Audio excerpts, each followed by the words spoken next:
ജോലി തിരക്കിലാണ്. ഇങ്ങനെ മോൾക്ക് കൊണ്ടുപോകാൻ വേണ്ടി ആ കിഴങ്ങ് ഇങ്ങനെ നുറുക്കും ചെറുതാക്കിയിട്ട് നീളത്തിൽ. അതിൽ എന്നിട്ട് മഞ്ഞൾപ്പൊടിയും ഉപ്പും കുരുമുളക് പൊടി ഇടും. കുറേശ്ശെ ചേർക്കുള്ളൂ കേട്ടോ.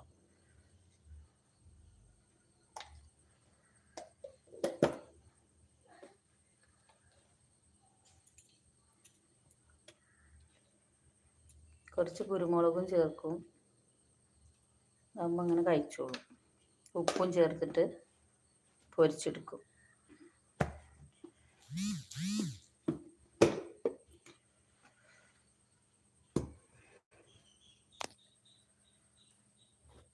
ഉപ്പെടുത്തോ തന്നെ ഉപ്പ് പോണില്ല.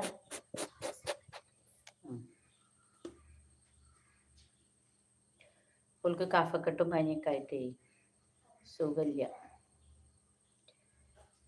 ലേശം ഉപ്പുകൂടി ഇട്ടിട്ടേ ഇളക്കിയ റെഡിയായി.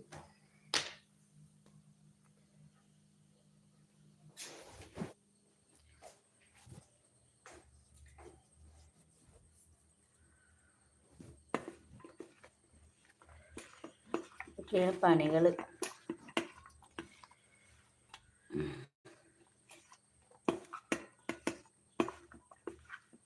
അമ്മ പോയോ? അങ്ങനെ അങ്ങ് പൊരിച്ചെടുക്കും.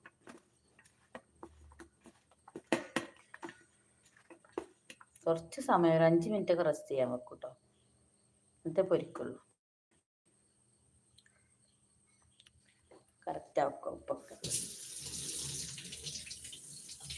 കുരുമുളകും മഞ്ഞൾപ്പൊടിയും ഉപ്പും കൂടെ കുറച്ച് കഴിഞ്ഞാൽ ഉപ്പ് കുറേ സമയം വെച്ചാൽ എന്ത് ചെയ്യും, ഇതിന് വെള്ളം ഇങ്ങനെ കിനിഞ്ഞിറങ്ങും. അതിൽ നിന്ന് വെള്ളം ഇങ്ങനെ കിനിഞ്ഞിറങ്ങും. അപ്പം ഇതിങ്ങനെ അങ്ങോട്ട് പൊരിച്ചെടുത്താൽ മതി. നെരിയിച്ച് പൊരിക്കുന്നവർക്ക് അങ്ങനെയും പൊരിക്കാം. പിന്നെ കുറച്ച് നമ്മളെ ഹോട്ടലിൽ നിന്നൊക്കെ കിട്ടൂലേ, നമ്മളെ എന്താ പറയുക, ഇതിൻ്റെ കൂടെ ബ്രോസ്റ്റിൻ്റെ ഒക്കെ കൂടെ അതേപോലെ ആക്കി എടുക്കുന്നവർക്ക് അങ്ങനെ എടുക്കാം.